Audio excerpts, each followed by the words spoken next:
the team wraps up its stint in the 1930s with some big twists, wild action, and existential arguments about time travel itself. Or, just another day at S.H.I.E.L.D., because that's completely normal for them. But just a quick spoiler warning, this video will of course contain major spoilers for Know Your Onions, the second episode of Marvel's Agents of S.H.I.E.L.D. Season 7. So, if you haven't seen the episode yet, then of course go check it out because it's a great episode, and then come back here to watch the video. So let's jump into the episode now. So after putting the pieces together last week that their new pal Freddy is actually the grandfather of Hydra, the team faces a bit of a dilemma over how to proceed. And the team had chased the Chronicoms back to the 1930s, where the baddies plan to pull the thread, as they keep saying over and over again, which basically means they're going to kill Freddie Malik before he can grow up and found Hydra, which is the historical domino that leads the U.S. to eventually found S.H.I.E.L.D., which is the only thing standing in the way of the Chronicoms' mission to take over Earth. So, as for how to deal with it, though, there are some differing opinions here. I mean, Coulson makes the case that the most important thing is to maintain the timeline and facilitate the founding of Hydra, while Daisy sees an opportunity to snuff out the evil organization before it can take root in the world. And, likely save thousands of people and all of their lives. But there's really no way to know the consequences of how that would change the world, though. And that's how Simmons puts it. As they'd be returning to a future that they almost certainly would not recognize. And then they'd have to fight a war that they might have already lost. So, yeah, I mean, time travel's complicated. I mean, it's a very complicated thing. And that's why it's going to be hard to do it for this season, but I think they're going to make it work. But regardless, Daisy tries to compel Deke to take the shot when he has a gun on Freddy, though a Chronicom attack interrupts the exchange before Deke can actually make a decision. And a big question here is, would he have actually pulled the trigger? So let me know in the comments below if you think, if the Chronicoms hadn't showed up, would he have killed Freddy? I don't know. It's definitely interesting. I mean, honestly, Daisy was kind of manipulating him because she knows that he has feelings for her. So she knows he would have done what she told him.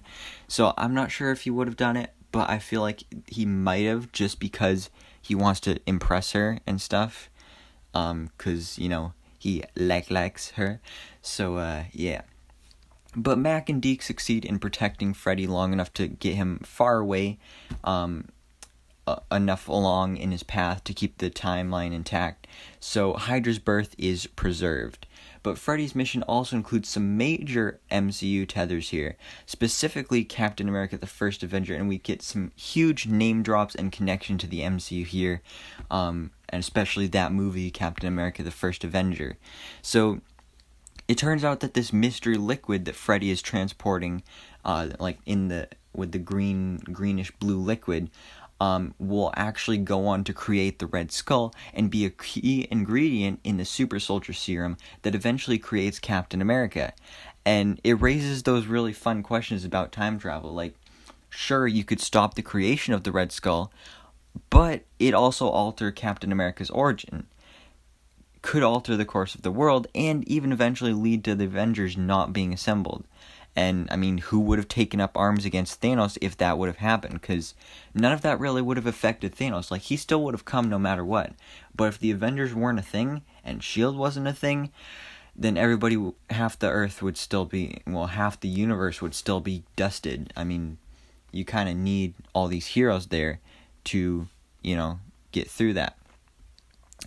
So, in other news this week in this episode, May is back, though after seeing how she was at the end of last episode, we were a little concerned for her, and in this episode, she seems pretty emotionally damaged from battling her way through the spirit world and, almost dying at the end of last season. But she ends up going rogue and almost beats the Robo Brains out of Enoch, and I have to say, it was a really cool battle there.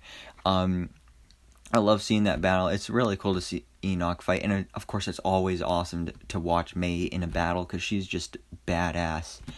But May almost kills Enoch, but she only stops when the team returns to try and explain to her what's going on.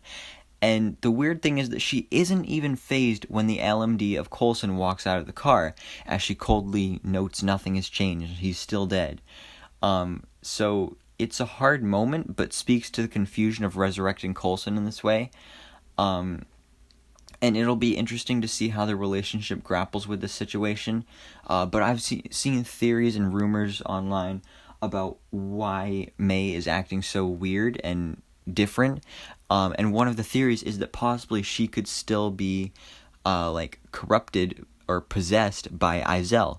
Possibly Izel is still alive and she has taken over May's body. So that is definitely possible. But even if it's not Izel, I'm pretty sure she's some kind of possessed. I don't know by who, if it's not Izel, but that's my theory. I agree with that, and I think it would be a great way to tie into last season. Now, one of the best parts of this episode, Koenig and Enoch. I mean, does anyone else want a Koenig Enoch spinoff at the gin joint? I mean, honestly, just that ending scene with those two, just seeing that friendship grow there, that's just awesome. I mean, they look like they're gonna be the best of friends, and a spinoff of those two, fantastic idea.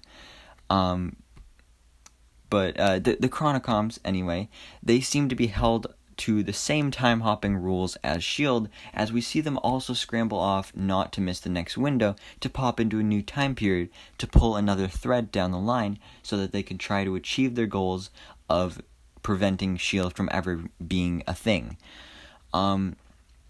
Also, Yo-Yo is having some lingering problems here with her speed abilities, though it's hard to say whether it's just fear to use them or if her run-in with the Shriek last season has caused some lasting impact on her super speed. But I'm definitely curious to see how that plays out and how it will continue in this season. Now, back to the main storyline of this episode, where the team does eventually manage to preserve the timeline, but that also means that the next window is closing and the team only has minutes to make it back to the Zephyr to hop off to the next thread in the time stream, just like how the Chronicoms had to do it. But everyone makes it back except for Enoch, who is running just a few yards away before the ship makes the jump. But thankfully Enoch is a Chronicom and doesn't age, so it stands to reason that he'll just take the long way through the time stream and, meet them at the next jump point. Or maybe they'll come back to the 1930s and get him. But the last peek we get at Enoch finds him chilling and mixing drinks at Koenig's bar. I almost said bra. I hope Koenig doesn't have a bra, but his bar. And of course they're cracking jokes about knowing his onions and all that stuff. And if you're unfamiliar, that saying actually translates basically into meaning knowing a lot about a specific subject. So perhaps Enoch will spend his time stuck in the past to better prepare the situation for S.H.I.E.L.D.'s arrival at the next time period. But also, speaking of know your onions, I really like this theme that they're continuing on with in this season, where the title of the episode ties into the actual episode itself. Like, the last episode, the season premiere, was called The New Deal, and the episode was about them trying to save FDR, and he was famous for the New Deal and all that stuff. And then in this episode, Koenig kept saying, wow, you really know your onions and stuff like that, and the episode was called Know Your Onions. So I really like that they tie that all together with the title of the episode and then the actual, episode itself. But I'm definitely excited to see where this season takes us, and next episode is definitely going to be a great one because the Agents of S.H.I.E.L.D. are now hopping to a new place in the time stream, and we are going to meet up with Daniel Souza, former partner of Agent Carter. So we're going to get an Agent Carter crossover here. I don't think we'll actually see Agent Carter, but it's definitely possible we may get a cameo or something. But I'm definitely excited to see that crossover with that show and Daniel Souza. And actually, before the next episode, I'm going to try and catch up on that show and watch both seasons, because there's only 18 episodes total of the whole series, so I'm gonna watch it because it's on Disney Plus.